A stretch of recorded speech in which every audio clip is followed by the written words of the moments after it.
जम्मू कश्मीर के आरएसपुरा सेक्टर में पाकिस्तान की ओर से सीज फायर के उल्लंघन और भारी गोलाबारी में दुश्मन को मुंहतोड़ जवाब देते हुए जाबाज जवान मोहम्मद इम्तियाज वीर गति को प्राप्त हो गए। मोहम्मद इम्तियाज बीएसएफ में सब इंस्पेक्टर के पद पर तैनात थे। उनकी शहादत की खबर आते ही परिवार में मातम पसर गया। मोहम्मद इम्तियाज 10 मई को अपनी चौकी पर तैनात थे और दुश्मन पर नजर रखे हुए थे। तभी सामने से गोलीबारी शुरू हो गई। इन्होंने भी मोर्चा संभाला और मुकाबला करते रहे। इसी दौरान वे दुश्मन की गोलियों का शिकार हो गए। उनका पार्थिव शरीर पटना एयरपोर्ट पर लाया गया, जहां बिहार सरकार के कई नेताओं ने उन्हें श्रद्धांजलि दी। आरजेडी नेता तेजस्वी यादव भी उन्हें श्रद्धांजलि देने के लिए पहुंचे। शहीद मोहम्मद इम्तियाज के भाई मोहम्मद आसिफ ने कहा कि भारत को दुश्मन पाकिस्तान का नक्शा मिटा देना चाहिए। बस इतना ही कहना चाहेंगे। I am proud of my father, I am proud of my father and also जिसने भी देश को अपना बलिदान दिया, जितने भी शहीद लोग हैं, I am salute to him. बस इतना ही कहना चाहेंगे। I am proud of my father, I am proud of my father and also जिसने भी देश को अपना बलिदान दिया, जितने भी शहीद लोग हैं, I am salute to him.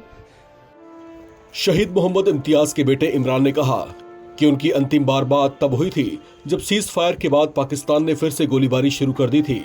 उस समय उनके पिता ने कहा था कि उनकी यूनिट चौकस है, लेकिन एक दिन बाद ही उनकी शहादत की खबर आ गई। उनकी शहादत से प्रदेश में शोक का माहौल है।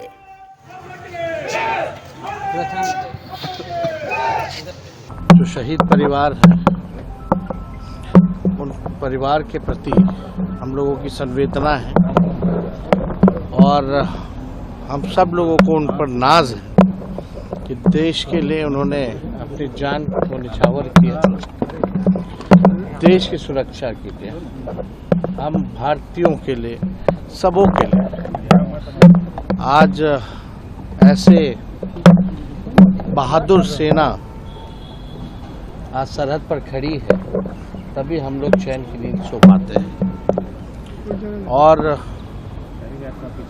जिस प्रकार से जो वातावरण रहा, जो तनाव का सरहद पर रहा और जिस प्रकार से भारतीय सेना ने पाकिस्तान को मुंहतोड़ जवाब दिया, इस पर हम लोगों को भारतीय सेना पर गर्व करना चाहिए। और एक बार नहीं, भारतीय सेना ने कई एक बार पाकिस्तान को मुंहतोड़ जवाब दिया और कई एक बार जो है पाकिस्तान के टुकड़े भी किए। और लगातार जो है भारतीय सेना ने जिस हिसाब से दिलेरी का, साहस का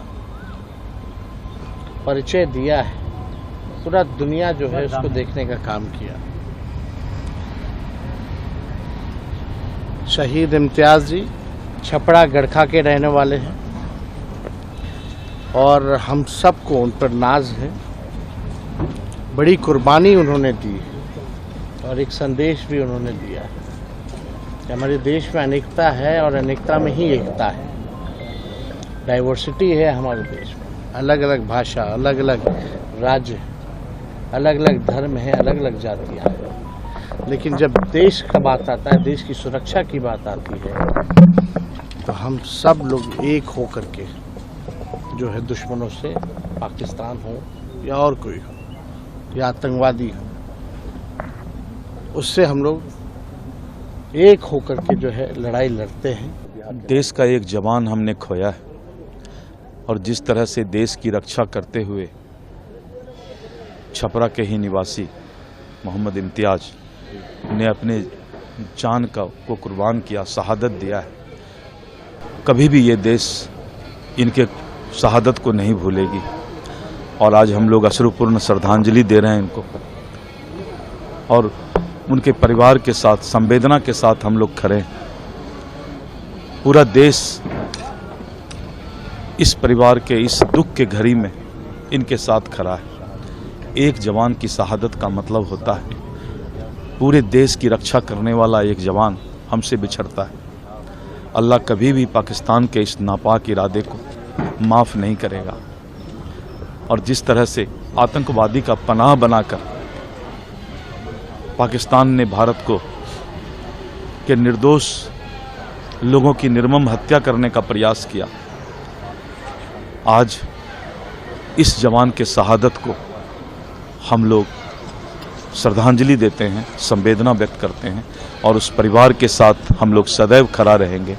उनका बेटा इमरान, उससे मुलाकात हुई है, हम लोग घर पर भी जाएंगे और जाकर उनके साथ हम लोग खड़े मिलेंगे। वो हमने खोया है और इस बात का गर्व है, इस बात का गौरव है कि हमारे बिहार के लाल ने उन माँ बहनों के जो सिंदूर उजाड़े गए थे उसके बदले लेने के लिए हमारे वीर सपूतों ने चुन चुन करके लोगों का बदला भी लिया और इनकी कुर्बानी हुई है, शहादत हुई है। इनके शहादत और कुर्बानी पर हम सब लोगों को, सिर्फ बिहार के लोगों का नहीं, पूरे भारत के लोगों का गर्व है और ऐसे वीर शहीदों के प्रति हम श्रद्धांजलि अर्पित करते हैं। और इस संकट की घड़ी में उनके परिवारजनों के साथ न सिर्फ बिहार और बिहार के मुख्यमंत्री जी खड़े हैं, बल्कि पूरा देश और देश के सरकार, प्रधानमंत्री जी और सब लोग आज इस संकट के घड़ी में उनके परिवारजनों के साथ खड़े हैं। ईश्वर से, अल्लाह से प्रार्थना करता हूं कि इस संकट की घड़ी में इस दुख को सहन करने की शक्ति उन परिवारों को दे, ये आराधना करना चाहता हूं।